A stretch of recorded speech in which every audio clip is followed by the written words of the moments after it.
So ito po yung example ng ating basilan na yung edad po dito ay nasa 2 months old mahigit, so wala pa itong 3 months. Okay, so ang tanong ngayon is, kumikita ba tayo sa 250 per kilo ng isang pag-aalaga ng basilan native chicken? So siyempre naman, sa edad na ganito, maniwala kayo sa hindi, wala pa siyang 3 months pero kaya na po niyang tumimbang po ng 1 kilo. Mostly sa mga native chicken ay kailangan ang edad na 3 months old bago po siya tumimbang ng 1 kilo mahigit. Okay, so ito ngayon, i-example ko sa inyo itong ating basilan na ganito na 2 months old pa, ay itimbang natin siya. Ayan, so itimbang natin to. Ito, subukan natin isa. Ito na lang isa. Ayan, so yan po ang ating basilan. Oo.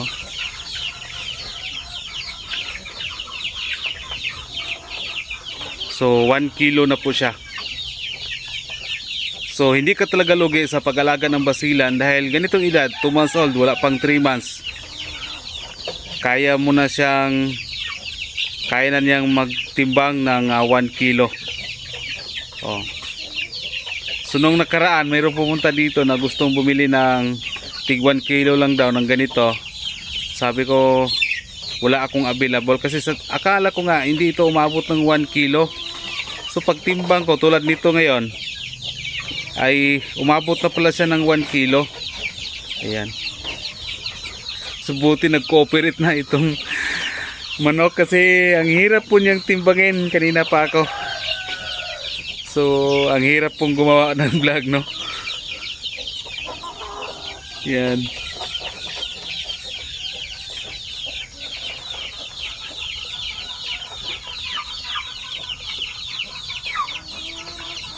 So kung ang focus natin ay yung per kilo, dapat pipili tayo ng native chicken na ganito, na in just 2 months mahigit ay tumimbang na ng 1 kilo para hindi tayo lugi sa ating mga feeds.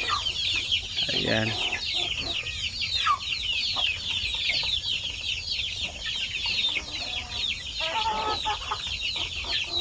Okay.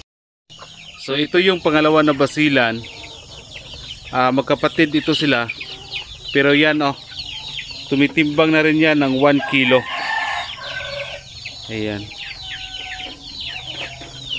So wala pa itong 3 months actually. Yan 1 kilo.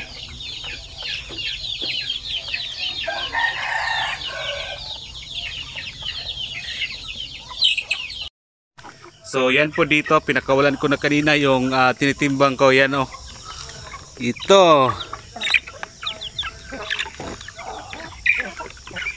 para makapakain tayo sa ating mga manok. So baka yung iba may tanong din na, boss, meron akong basilan dito 2 months old na, pero bakit hindi pa rin siya tumitimbang ng katulad sa akin na mag 1 kilo na? So ang isa talaga sa sagot niyan or magiging dahilan ay importante talaga ang pagpili o pagselect ng ating mga breeder. Kung pumipili ka ng basilan na bansot, siyempre yung anak niyan hindi ganoon talaga kalaki tulad sa akin. Kailangan pipili tayo ng ating mga breeder na magandang pangatawan, yung maganda na kondisyon, para mamana doon sa kanyang mga sisiw. Tulad ng ating mga basilan, ganyan yan, malalaki yan. Yung ating breeder, tingnan nyo naman. So nasa pagpili pa rin yan ng ating mga breeder para makuha natin yung timbang, para hindi tayo lugi kasi mahal ang feeds ngayon. So dapat wise din tayo na nag-alaga ng manok. 2 months old, kung kaya nating i-out or kaya kung mayroong kukuha ng per kilo, pwede na.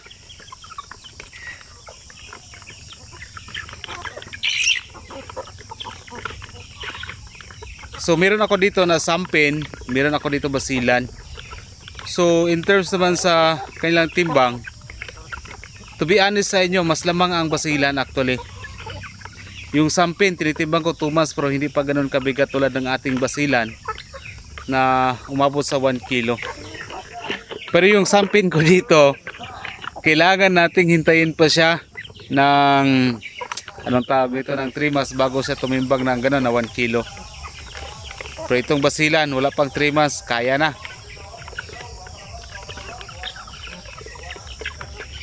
Pero yun nga, ang ating sampin ay kailangan kasi i-pure at hindi dapat haluan ng ibang mga manok. That's why mostly sa mga sampin ko ay binibinta ko siya ng yung mga sisiw, yung per kilo itong basilan, kasi meron ding naghahanap dito ng per kilo.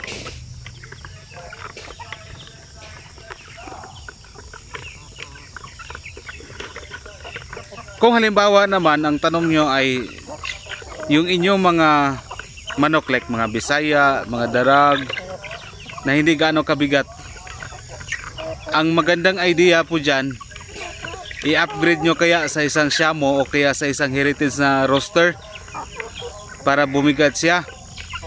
Sa experience ko naman dito, kahit itong mga halimbawa meron akong mga Bisaya na mga manok dito, o kaya kung meron man akong mga example yung Darag, kung i-upgrade ko siya sa isang Heritage na roster, i-upgrade ko siya sa isang Shamo o i-upgrade ko siya sa isang basilan tulad niyan, ganyan, the price is pareho lang kung itimbang siya ng per kilo as 250, ganyan.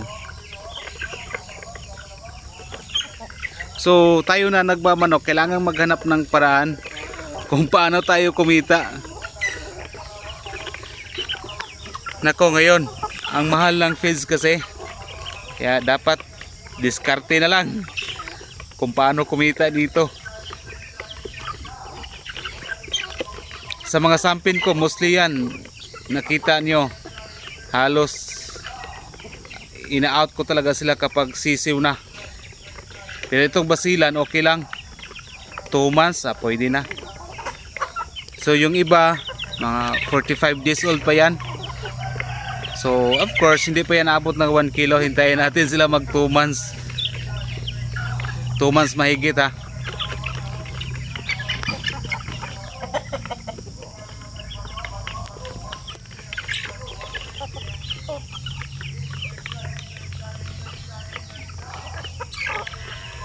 Actually nakasilik na ako dito na gawin kong pang breeder yan, mga 10 to.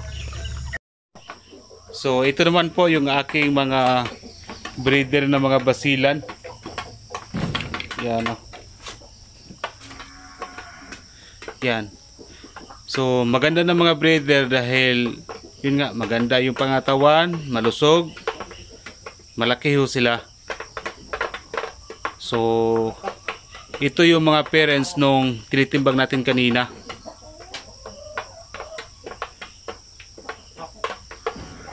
So yung iba dito na ano, na mga may mga bansot man talaga yan, hindi natin maiwasan na manok.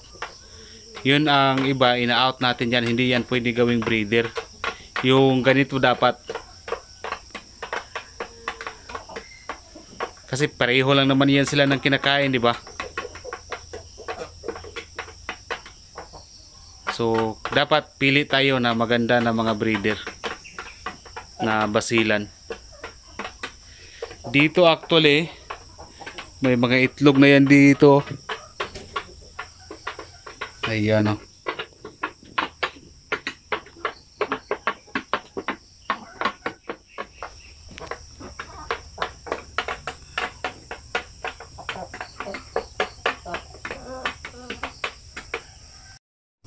So ito naman po yung ating mga breeder na mga sampin, no? Yan. So baka natanong nyo na rin na sino ba mas malaki, sampin ba o basilan? So kung i-compare natin yan, dito lang sa akin yan, example. Siyempre mas lamang ang timbang ng basilan. Kaya ngayon tinitimbang natin yung 2 months. Kanina 1 kilo na.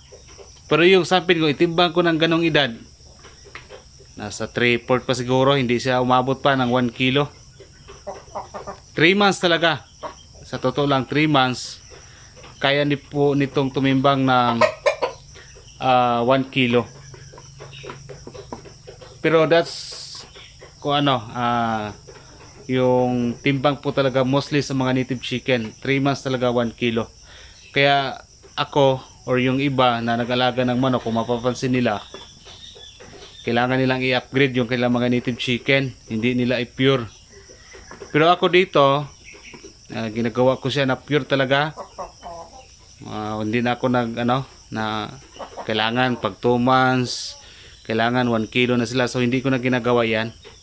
Kasi mini-maintain ko pa rin yung pure ng ng sampin. Pero ang advantage naman, kahit hindi gaano kabigat yung ating sampin compare sa basilan, sa pangingitlog nila, lamang ang sampin actually. Minsan yung isang inahin nito, nangitlog ng 17, 18, gano'n. Hindi pa nila nilimliman. So akala ko nga, baka itong mga sampin dati ay hindi ito naglilimlim. Kalauna, naglilimlim naman pala sila. Kaya ang dami pong sisiw ng ating sampin ngayon. Dahil malakas po silang mangitlog. Nakita ko sa YouTube na si Dr. Teresita Narvaez, yung project leader nitong sampin, na kapag naka-pure ang ating sampin ay malakas talaga sila mangitlog. Yan.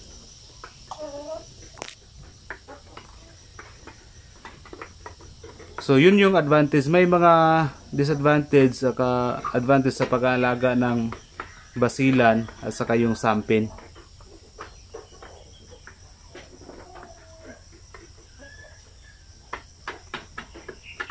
So at least magkaroon kayo ng idea sa akin, kasi mayroong nagtatanong dito sa akin, alin ba daw maganda, sampin ba basilan? So yan, ini-explain ko na sa inyo kung alin ang magandang idea, kung ano yung, meron na kayong idea kung ano po yung bilhin nyo, sampin ba or basilan.